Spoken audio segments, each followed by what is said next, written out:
இப்போது நீங்கள் கேட்டுக்கொண்டிருப்பது ஜூனியர் விகடனில் வெளியாகும் பா. திருமாவேலனின் பெரியோர்களே தாய்மார்களே தொடரின் பகுதி 22. பெரியோர்களே தாய்மார்களே, ஊர் உலகத்தில் எந்த பிரச்சனையாக இருந்தாலும் முதலில் சட்டக்கல்லூரி மாணவர்கள் களத்தில் குதிப்பது ஏன்? வழக்கறிஞர்கள் போராட்டத்தில் ஈடுபடுவது ஏன்? வேறு வேலை இல்லை என்பதாலா? இல்லை, அவர்களது படிப்பு சமூகத்தோடு சம்பந்தப்பட்டதாக இருக்கிறது. இன்னும் சொன்னால் சமூகத்தை பற்றி தான் படிக்கிறார்கள். அதனால்தான் அன்றைய தேச விடுதலை போராட்டத்தில் மற்ற யாரையும் விட வழக்கறிஞர்கள் அதிகமாக ஈடுபட்டார்கள். சட்டமறுப்பு போராட்டத்தில் நீதிமன்ற புறக்கணிப்புக்கு கூடுதலான முக்கியத்துவம் தரப்பட்டதற்கு காரணம், வழக்கறிஞர்கள் கையில் எடுத்தால் எந்த பிரச்சனையாக இருந்தாலும் இறுதி வரை வேகம் பெறும் என்பதற்காகத்தான்.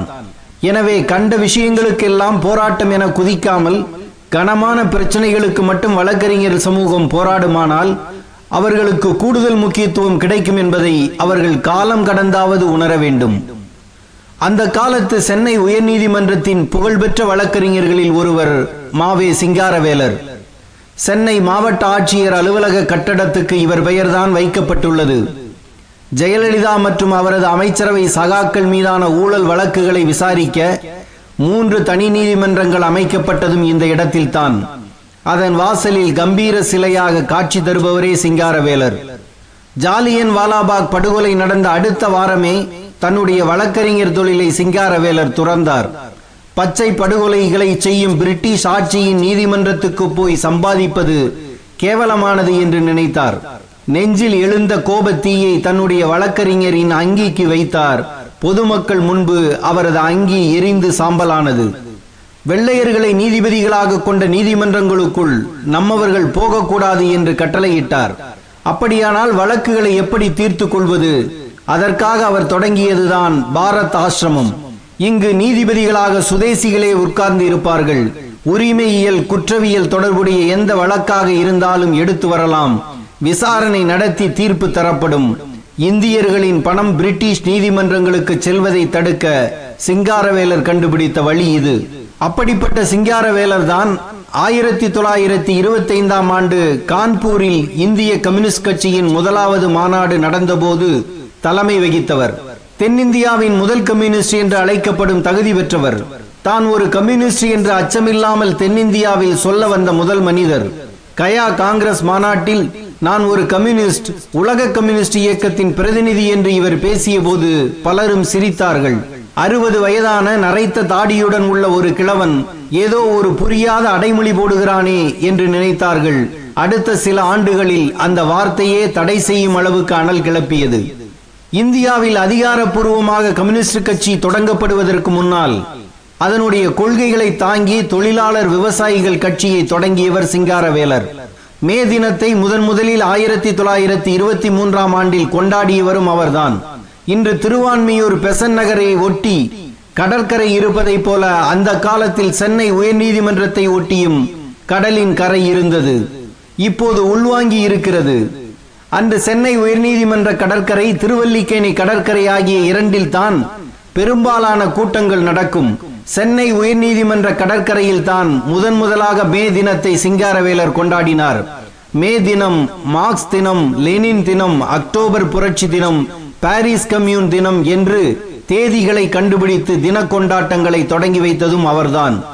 உலகின் எந்த மூலையில் எது நடந்தாலும் அது தனக்கு வந்து சேருவது மாதிரியான நெட்வொர்க் வைத்திருந்தார் சிங்காரவேலர். இன்றைக்கு WhatsApp, Facebook, Twitter, Skype, intercom, Pinterest, tumbler, hike என எத்தனையோ ஆப்ஸ்கள் வந்துவிட்டன. இந்த வசதிகள் எதுவும் இல்லாத காலத்தில் உலகின் எந்த மூலையில் கொடுமை நடந்தாலும் அது சென்னையில் இருக்கும் சிங்காரவேலருக்கு தெரிந்துவிடும். அமெரிக்காவில் சாக்கோ, வான்சிஸ்டி என்ற 2 கம்யூனிஸ்டுகளுக்கு எலக்ட்ரிக் ஷாக் கொடுத்து படுகொலை செய்து விட்டார்கள். அடுத்த வாரமே சென்னையில் கண்டன ஆர்ப்பாட்டம் அறிவித்து விட்டார் சிங்காரவேலர். எதற்காக இந்த ஆர்ப்பாட்டம் என்று அதன் பிறகுதான் படித்து தெரிந்து கொண்டது பிரிட்டிஷ் போலீஸ். இப்படி உலகின் எங்கோ ஒரு மூலையில் நடந்த சிறு பிரச்சனைகளையும் தென்னிந்தியாவில் பெரும் பிரச்சனையாக மாற்றியவர் சிங்காரவேலர். உலகின் பல்வேறு நாடுகளில் செயல்பட்டு வந்த கம்யூனிஸ்ட் அமைப்புகளோடு தொடர்பு வைத்திருந்த அவர் அவர்கள் வெளியிடும் புத்தகங்கள், பத்திரிகைகள் உடனுக்குடன் தனக்கு வந்து சேரும் ஏற்பாடுகளை செய்து வைத்திருந்தார். அவரது முகவரிக்கு வந்தால் தானே போலீஸ் கைப்பற்றும். தனது பெயர் யாருக்கெல்லாம் தெரியுமோ அவர்களது முகவரிகளை அனுப்பி அங்கு வர வைத்து விடுவார். அவர்கள் இவரிடம் சேர்த்து விடுவார்கள். இப்படித்தான் ஜெர்மன், ஹாலந்து போன்ற நாடுகளில் இருந்து சிங்காரவேலர் பெயர் போட்டு தி ஹிந்து நாளிதழ் அலுவலகத்துக்கு கடிதங்கள் வந்தன. முகவரி தெரியாமல் அனுப்புகிறார்கள் போல என்று அவர்களும் எடுத்து வைத்து சிங்காரவேலருக்கு கொடுத்து அனுப்பினார்கள். வேண்டுமென்றே தி இந்து அலுவலகத்துக்கு இந்த கடிதங்கள் அனுப்பி வைக்கப்படுகின்றன என்று பின்னர் தான் தெரிந்தது. இப்படி கடிதம் அனுப்பக்கூடாது என்று 1923ஆம் ஆண்டு தலையங்கமே எழுதும் அளவுக்கு சிங்காரவேலரின் செயல்பாடுகள் இருந்தன. தமிழகத்தில் தொழிற்சங்கம் என்ற அமைப்பை முதலில் தொடங்க காரணமானவர் இவர். 1918 சென்னை தொழிலாளர் சங்கத்தை தொடங்கினார். சென்னை பெரம்பூரில் இருந்த BNC ஆலையில் நடந்த வேலை நிறுத்தம் தொழிலாளர் ஐக்கியத்துக்கான தொடக்கம். பக்கிங்காம் கர்நாடிக் மில் என்பதன் சுருக்கமே BNC மில். இந்த ஆலை பென்னி கம்பெனிக்கு சொந்தமானது.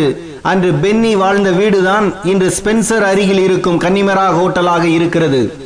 சுமார் 11,000 தொழிலாளர்கள் வேலை பார்த்த ஆலையில் தொழிற்சங்கம் கட்டியவர் சிங்காரவேலர். அன்றைய கவர்னர் வெல்லிங்டன் அடக்குமுறையால் அவர்களது போராட்டத்தை எதிர்கொண்டார். பாபுராவ், முருகன் என்ற 2 தொழிலாளர்கள் சுட்டுக் கொல்லப்பட்டார்கள். தென்னிந்திய தொழிலாளர் இயக்கத்தில் பலியான முதல் 2 பேர்கள் இவர்கள்தான் என்று திருவிகா எழுதியிருக்கிறார். இந்த தொழிலாளர் ஒற்றுமையை, ஜாதி பிரச்சனையை காட்டி உடைத்தார்கள். எல்லா காலத்திலும் ஒற்றுமையை உடைக்கும் ஒலியாக சாதியும் மதமுமே இருக்கின்றன. எந்த தொழிலாளர் மத்தியில் எழுந்தாரோ அதே தொழிலாளர் இயக்கத்தில் தான் தனது இறுதி உரையை மாற்றினார். அச்சு தொழிலாளர் மாநாட்டில் பேசிய சிங்காரவேலர், எனக்கு வயது 84 என்றாலும் தொழிலாளர் வர்க்கத்துக்கு என் கடமையை செய்ய நான் இங்கு வந்துள்ளேன். உங்கள் மத்தியில் இறந்தாலும் அதைவிட எனக்கு கிடைக்கக்கூடிய பாக்கியம் வேறென்ன என்று கேட்டார். சில மாதங்களிலேயே இறந்தும் போனார். அவரது வாழ்க்கையில் இருந்து நாம் படிக்க வேண்டிய பாடம் என்ன? எல்லோரும் வெள்ளையரிடம் இருந்த அதிகாரத்தை பறிக்க மட்டுமே போராடிய போது சுதேசி அரசு எப்படிப்பட்டதாக இருக்க வேண்டும் என்பதை சொன்னவர் சிங்காரவேலர். காந்திக்கு எழுதிய பகிரங்க கடிதத்தில், நம் நாட்டில் வாழும் லட்சக்கணக்கான மக்கள் இரக்கமற்ற அயல்நாட்டு ஆட்சியாளர்களின் விலங்குகளில் இருந்து மட்டுமின்றி வர இருக்கும் இந்திய முதலாளிகளின் தலைகளில் இருந்தும்